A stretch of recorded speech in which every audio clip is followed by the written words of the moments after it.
Hola, yo soy Karina. Hola, y yo soy Luis. En los videos anteriores de esta serie hemos hablado sobre interés.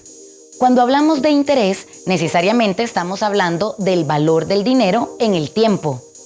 Porque como ya vimos, tenemos un valor presente, nuestro monto actual o inicial, y un valor futuro, nuestro monto final. Es decir, cuánto vamos a ganar al final del periodo acordado, de acuerdo con el tiempo y la tasa de interés. Como decíamos, el valor del dinero está estrechamente relacionado con el tiempo de las operaciones financieras sujetas a tasas de interés. De modo que cuando los montos se mueven hacia el futuro, y que usualmente se representa con la letra S, se utiliza el factor de acumulación, pero cuando los montos se mueven hacia el pasado, y que usualmente se representan con la letra C, se utiliza el factor de actualización. Ahora bien, la línea de tiempo es simplemente una escala donde se reflejan los movimientos de las variables consideradas, dígase monto actual o inicial C, monto final S, tasa de interés I y tiempo T. Recordemos que cuando calculamos un monto inicial C con el factor de actualización, convertimos un monto en uno más pequeño, ya que se elimina el efecto de los intereses. Para esto utilizamos la fórmula de división C igual a S entre 1 más IT. O sea, el monto inicial C es igual al monto final S, dividido entre 1 más los intereses I por el tiempo T. Por el contrario, cuando calculamos un monto final S con el factor de acumulación, convertimos un monto en uno mayor, ya que se agrega el efecto de los intereses. Para ello se utiliza la fórmula de multiplicación S igual a C por 1 más IT. Es decir, el monto final S es igual al monto inicial C, multiplicado por 1 más los intereses I por el tiempo T. Veamos un ejemplo. Si podemos retirar hoy 457.500 colones, producto de una inversión que se hizo hace 3 años y 2 meses en un banco que le pagó una tasa de interés anual del 30%, ¿cuál fue el monto que invirtió originalmente para acumular esa cantidad? Como estamos averiguando el monto inicial, nos estamos moviendo hacia la izquierda en la línea de tiempo. Y por lo tanto vamos a utilizar el factor de actualización, o sea, que vamos a usar la fórmula de división. C es igual a S entre 1 más IT. C es el monto inicial, o sea, lo que estamos tratando de averiguar. S es nuestro monto final, es decir, 457.500 colones. Y son los intereses, que son del 30%, entonces sería 0,30 o 0,3. Y T es el tiempo, que en este caso son 3 años y 2 meses, es decir, 38 meses, pero lo dividimos entre 12 para obtener el valor T en años. Entonces C igual 457.500 colones dividido entre 1 más 0,30 por 38 entre 12 nos da como resultado 234.615,38 colones. Si por el contrario conocemos el monto de la inversión inicial C, pero necesitamos calcular el monto que se obtendrá al final del plazo S, nos movemos hacia la derecha en la línea de tiempo. Entonces utilizamos el factor de acumulación y vamos a multiplicar en lugar de dividir con nuestra fórmula. S es igual a C por 1 más IT. Vamos a trabajar con los mismos números, pero haciendo el camino inverso. Nuestro monto inicial C es de 234.615,38, pero nuestro monto final es desconocido. Los intereses I siguen siendo de 30%. Y el tiempo T es igualmente de 38 meses entre 12.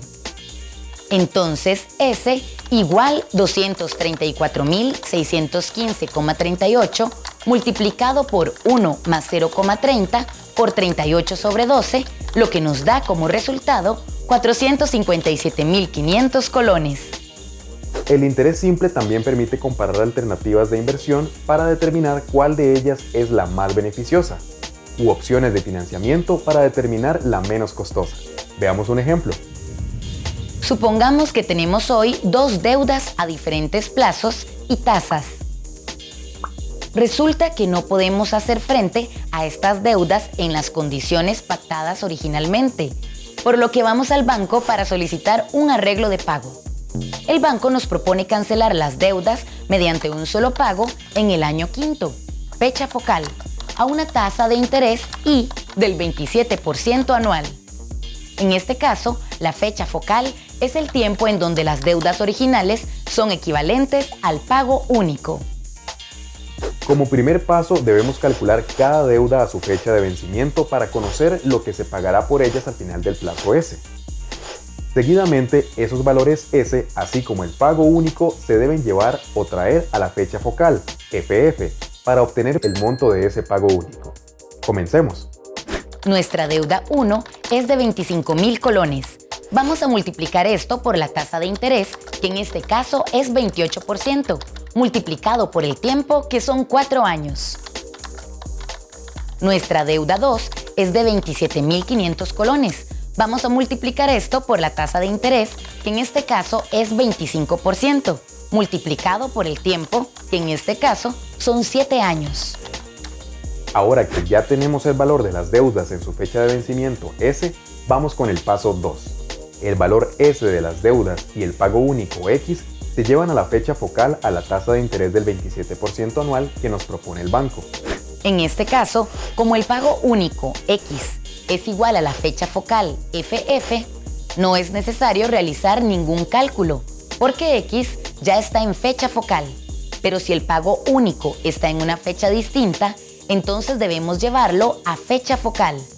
Lo mismo ocurrirá con los valores S de las deudas. Además, cuando el valor S o el valor del pago único están en una fecha anterior a la fecha focal, se debe utilizar el factor de acumulación, que como ya vimos es S por 1 más IT. Pero si dichos valores S y X están en una fecha posterior a la fecha focal, entonces se utilizará el factor de actualización, S entre 1 más IT. En el lado izquierdo de la ecuación se incluye la sumatoria de los montos correspondientes al valor futuro, FV, de las deudas, llevados a fecha focal, año 5. Mientras que en el lado derecho de la ecuación se incluye el pago único X. Tenemos entonces que para llevar nuestra deuda 1 de 53.000 colones a la fecha focal, usamos el factor de acumulación, multiplicando por la nueva tasa de interés de 27% y el tiempo, que sería un año, porque estamos pasando del año 4 al año 5, que es la nueva fecha focal. Para llevar nuestra deuda 2 por 75.625 colones a la fecha focal, vamos a usar el factor de actualización, porque nos estamos moviendo hacia la izquierda en la línea de tiempo, es decir, del año 7 al año 5. Vamos entonces a tomar el monto y lo vamos a dividir entre la tasa de interés, que como ya dijimos es 27%, y el tiempo, que en este caso es 2 años, porque pasamos del año 7 al año 5. Así, al simplificar la ecuación, nos quedaría así. El pago único sería de 116.417,14 colones. Repasemos brevemente los puntos más importantes. Si nos movemos a la izquierda en la línea de tiempo, utilizamos el factor de actualización y la fórmula de división. Si nos movemos a la derecha en la línea del tiempo, utilizamos el factor de acumulación y la fórmula de multiplicación. Si queremos comparar entre diferentes alternativas de inversión o de crédito, aplicamos los mismos conceptos, siempre tomando en cuenta la fecha focal, que es la fecha donde las deudas equivalen al pago único. Hasta aquí llega este video sobre el valor del dinero en el tiempo. Sin embargo, vamos a seguir hablando sobre el tema en esta serie de videos sobre matemática financiera. ¡Nos vemos!